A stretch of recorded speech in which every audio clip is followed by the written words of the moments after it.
If you're going through the autism assessment process with your child, I see you. Having been through it 4 times myself, I know just how taxing, stressful, frustrating, and never-ending it can feel.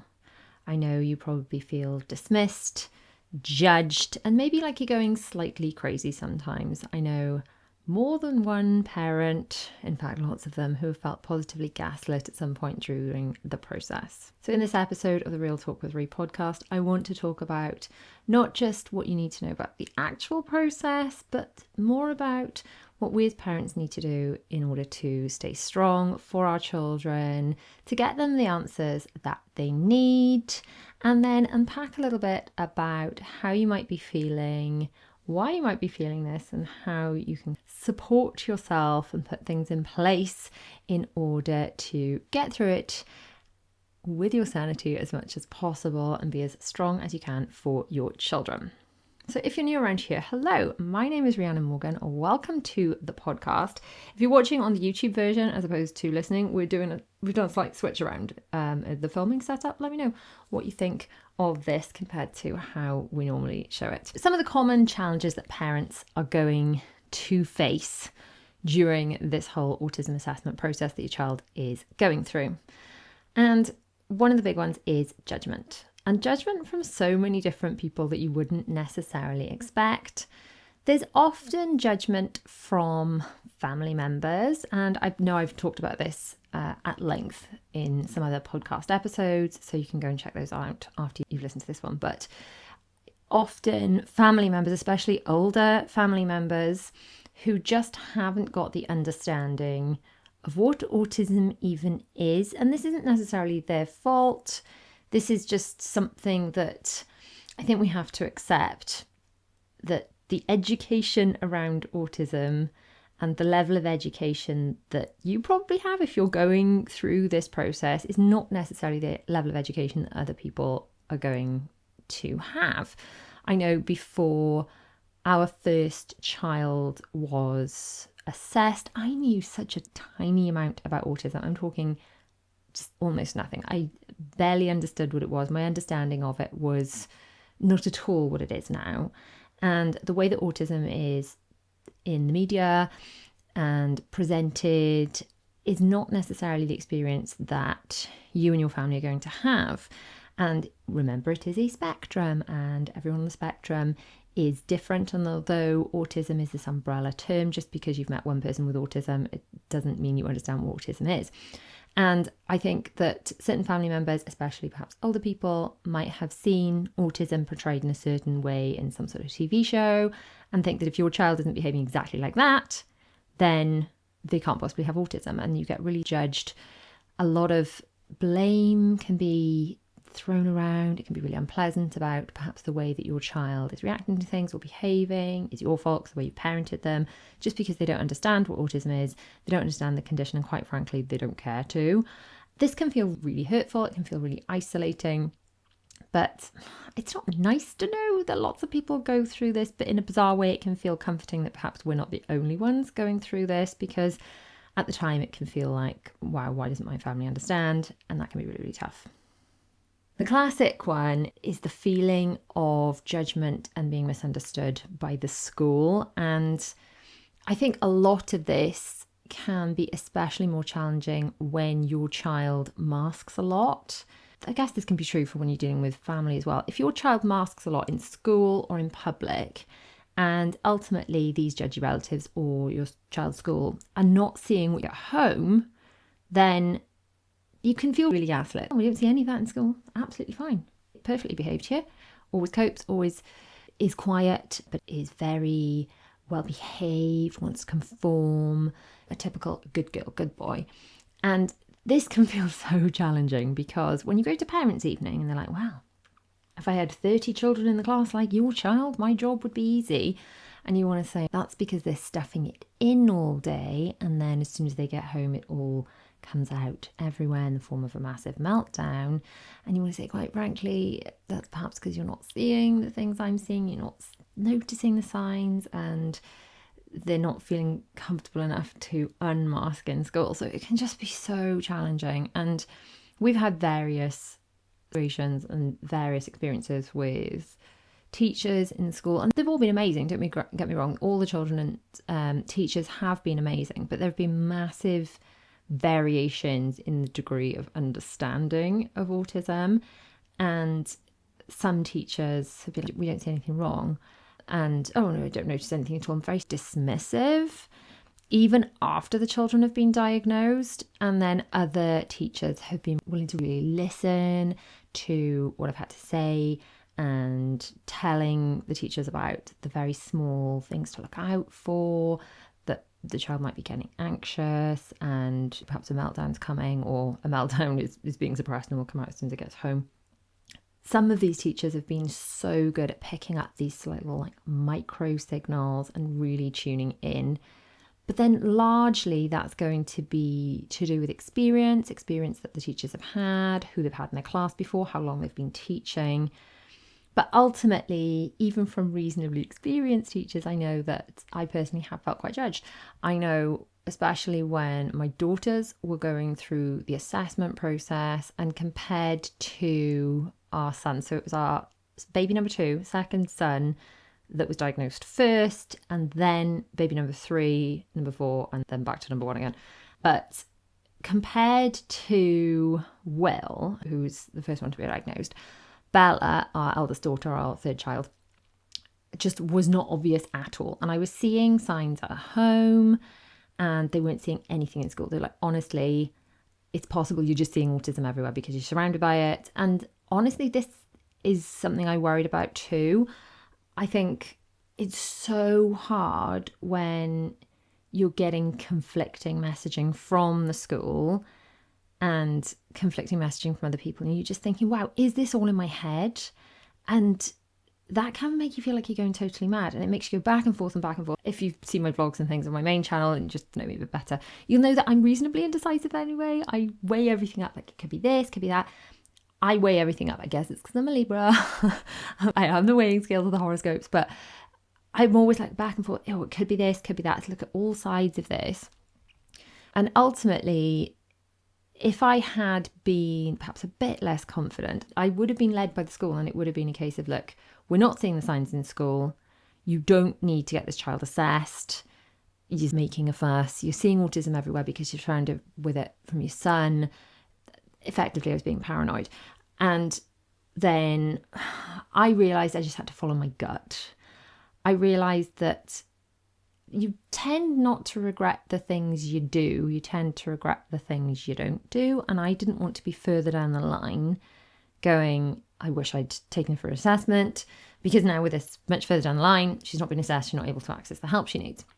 Because ultimately, and I'm very glad of this, because the challenges as your child progresses through the school are going to increase. So they go from being very much babied.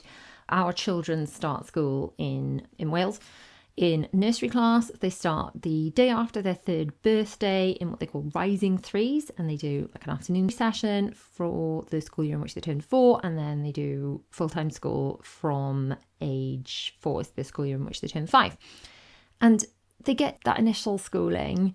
It's just teaching them how to be in school, and they're so babied in a lovely way, but really nurtured, and there's lots of extra TAs around, and it's a very lovely, like a gushy environment then. And then obviously as they move through the school, life becomes a bit more complicated. So the demands of work are going to be harder, but also friendships are going to be more tricky. And this is definitely something I found more with girls than with boys. My boys were very much more Joel, and the girls already have had, girl drama, and having to navigate friendships and things can just become so much more complicated. And then obviously when they go to secondary school, they've got, 12 teachers maybe. And if you've got 12 different teachers, all those teachers cannot know each child as well as your primary school teacher knows your child, because they're with them all the time. I just knew that if I hadn't followed my gut and gone, I'm going to get them assessed, even though I'm feeling a little bit gaslit, if I'm honest, by the school, and they think they can't see any evidence. If I don't follow my gut and then they're further down the line and they're struggling, I'm just going to feel like the worst, just the worst. And this is not to make anyone feel bad that has not pursued the gut yet, if you're thinking about taking your child for an assessment or putting your child forward for an assessment, you haven't done it yet, this is not designed to make you feel bad. And if I hadn't already been through that assessment process once with Will, I almost definitely, I wouldn't have even noticed the signs, to be honest, because it was only learning so much about it through our first child being assessed that I had the kind of extra knowledge to pick up on the nuances and the differences that I was seeing with Bella, and then able to advocate for her to get that assessment. But I definitely would have quite easily been swayed in and convinced it was all in my head if I hadn't already been through it once. And I think the more you go through it, the stronger you naturally become, and the more you're like, look, I think I've just got to the stage now where I'm just like, do you know what? I haven't been wrong about this stuff yet. I know my children, and I know in my gut that this needs looking at.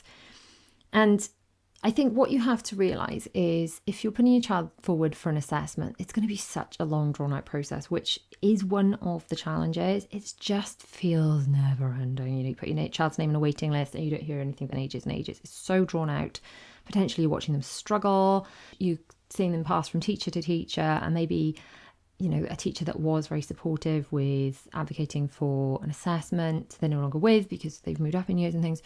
So it can be really challenging. But the reason I always say that if your gut says look at something and get your child's name down on a list is because that list is so long. In the potentially years it'll take for your child to get to the top of the list and actually be seen by anyone, then that time I think is quite telling, that during which the passing of that time, you'll think, oh, actually, that maybe was all in my head. And that was just a phase that we're going through. It was something and nothing, and I don't see anything now. Or, wow, their challenges really have increased. I'm so glad I put their name down. I think feeling that you've got to advocate for your child and feeling that you think, do I want to put their name down for this assessment? I would always say if you have the option to do it, and certainly if you've got anyone in the school suggesting they need it, I would err on the side of, okay, we'll put the name on the list and I'll make that decision when the time comes, rather than making that decision now. Because I see so many parents, and it absolutely breaks my heart, going, oh, we're fine at the moment, we're coping, which they probably are. But then later on saying, I wish I'd put their name down sooner. I wish I'd listened. I wish, because now we're really fighting. And I see this so much. I see this with so many of my friends when they've had elderly parents and things, and elderly parents that perhaps one parent is having to be the care of the other parent, and then they're like, no, we're coping, we don't need help. And then one day it just gets to breaking point and they can't cope, and they're like, okay, we need help now. But because they haven't put their name down on any lists to wait for help, that help is not coming anytime soon.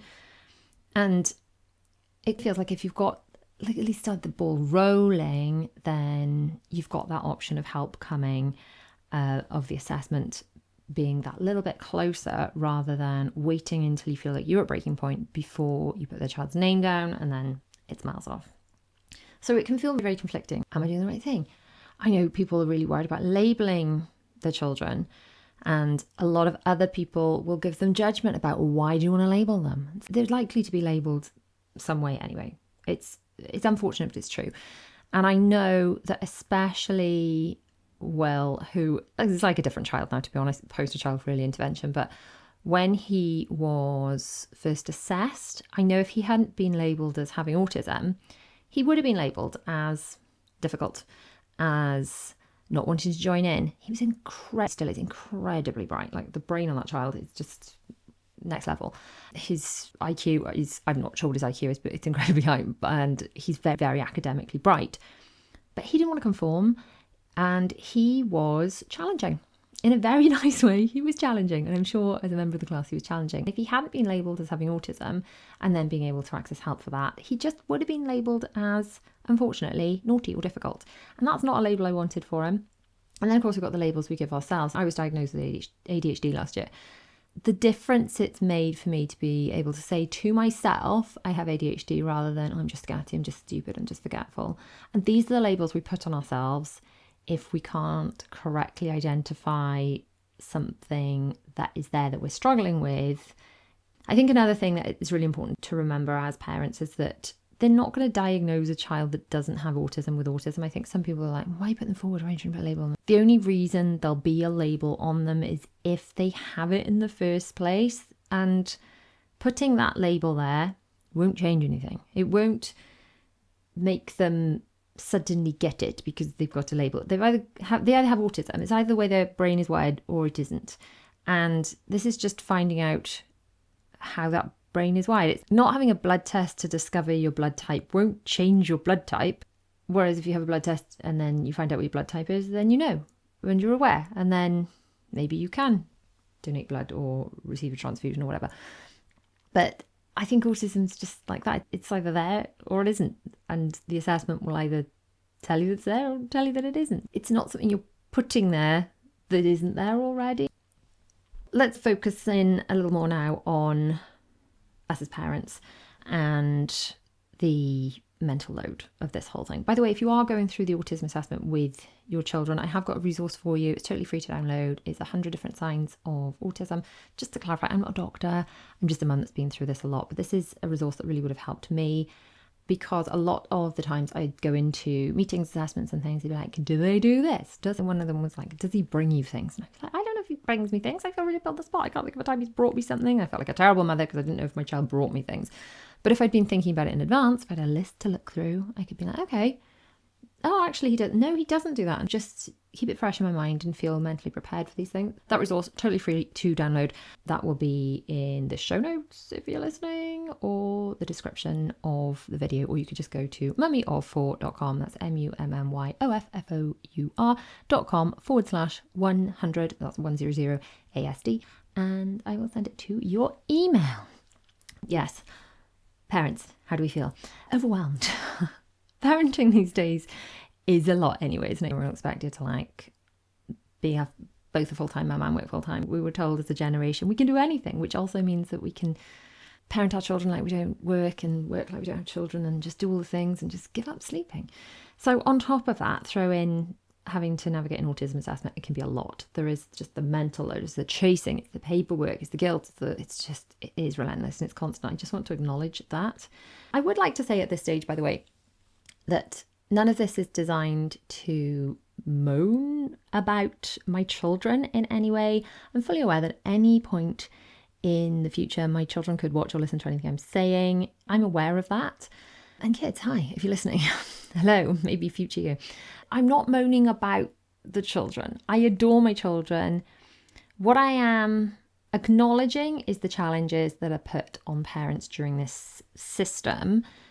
And really, if I've got a complaint with anything, it's with the system and not with the children. It's the amount of fighting we as parents have to do in order to get our children the help we need. And that's exhausting, not our children. Guilt and self-doubt. Mum guilt is a fun thing anyway, isn't it? I've never met a mum that didn't have mum guilt. And to a degree, it's just us trying to keep our children safe, make sure we're doing the right things. Mum guilt's really just a sign that you care. But this really can be levelled at, like, why didn't I spot this sooner? Why didn't I know more? We've just got to forgive ourselves, because you only know what you know when you know it.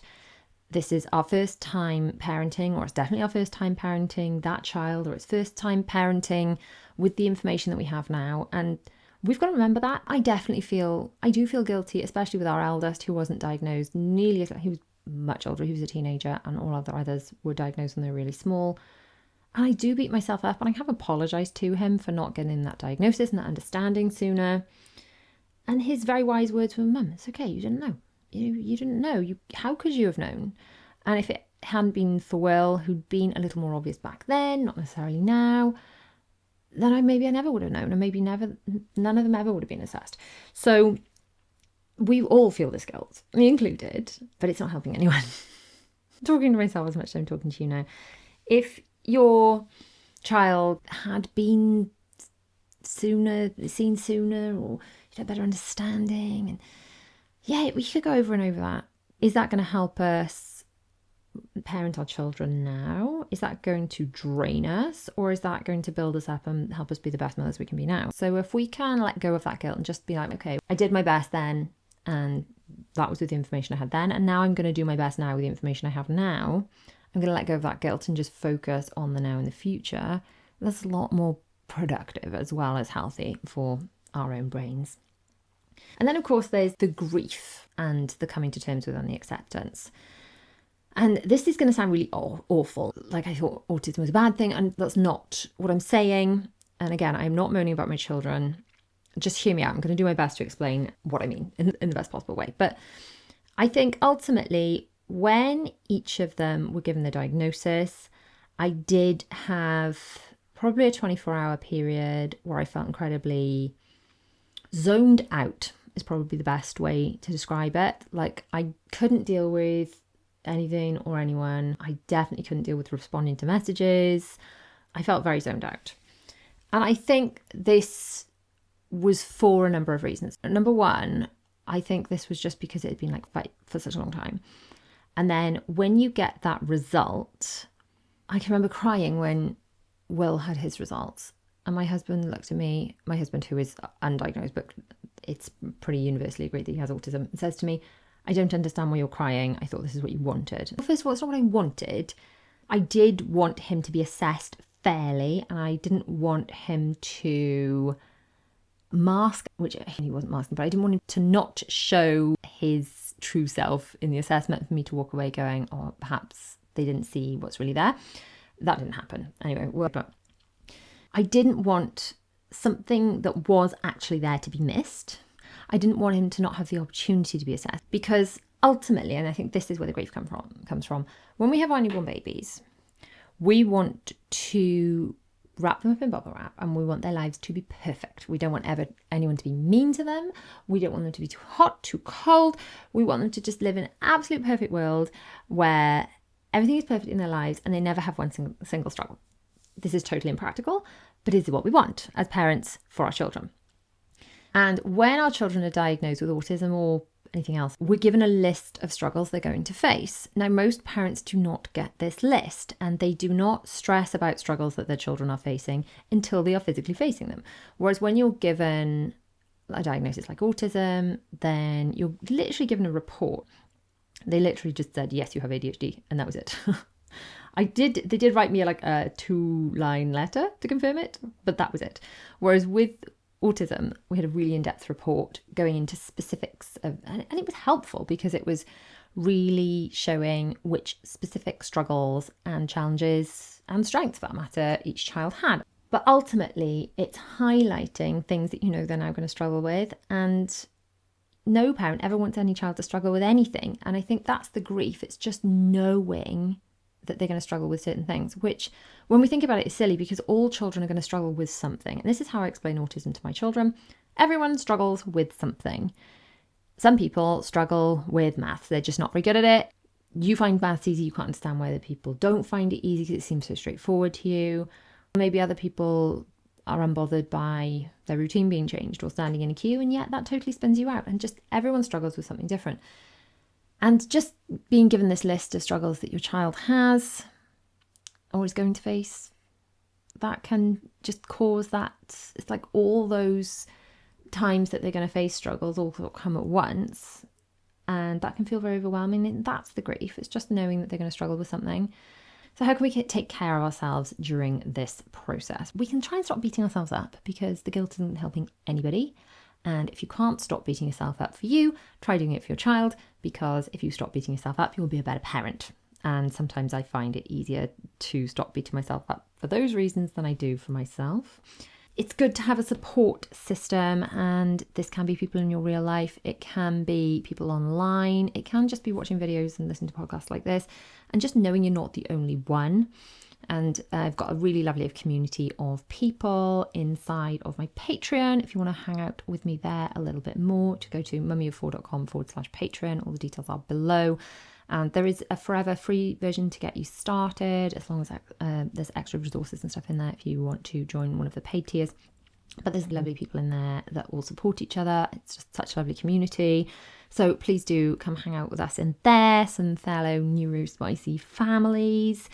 But yes, one of the big things that I found very specific to the assessment is keeping notes of things so that you feel equipped, because I really hated feeling I wasn't prepared, made me feel like a really bad mother. And I am putting together a really special resource for everybody, and it's going to help people navigate this whole journey. So that is coming. If you have downloaded the PDF, the mummy4.com/100ASD, then you will be first to know about that when that is finished. But one of the key things I found on results day, and this is a very specific tip, but it really helped me, and I tell it to everyone who's going through it, and that is, if you know you're going in for results day, if you have got like people in your life that care about you, they're going to want to know how it's gone. And this tip doesn't necessarily apply just to autism. You can apply this to lots of things. But if you're feeling incredibly overwhelmed, what I did on those days was I wrote one text, and it went along the lines of, I think I pre-wrote them. One was like, we've had the results. Yes, they've got autism. One was like, we've had the results. They haven't got autism. And then it was something along the lines of, thanks so much for your support.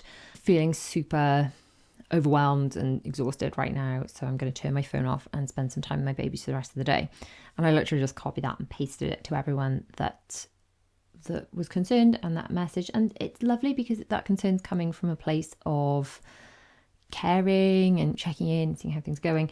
But equally, the very act when you're going through that and you're feeling totally overwhelmed, having to respond to people, even if it's because they're being really lovely, can feel really overwhelming. That's definitely a tip that got me through results day.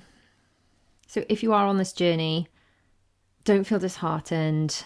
There is far more pushing and shoving that has to be done than is right. The system is totally overburdened. But ultimately, if we don't advocate for our children, our own children, who will? We don't want them to be the ones that slip through the cracks, and that can so easily be done, especially if they are children that are not problem children in class and they're children that mask. It doesn't mean that they need any less support, it just means they're not being troublesome to the teacher. And those are the children you've really got to advocate for. So if your gut is telling you, then this is something you need to do, please do follow that gut. If you want to know more about what the actual process entails, step by step, and exactly what we went through, you can click on the video on screen now. If you're listening on the pod, you can head to YouTube to watch that, or hang out with me a bit more in my Patreon with that lovely community of neurospicy mums. And I'll see you in the next one. Bye.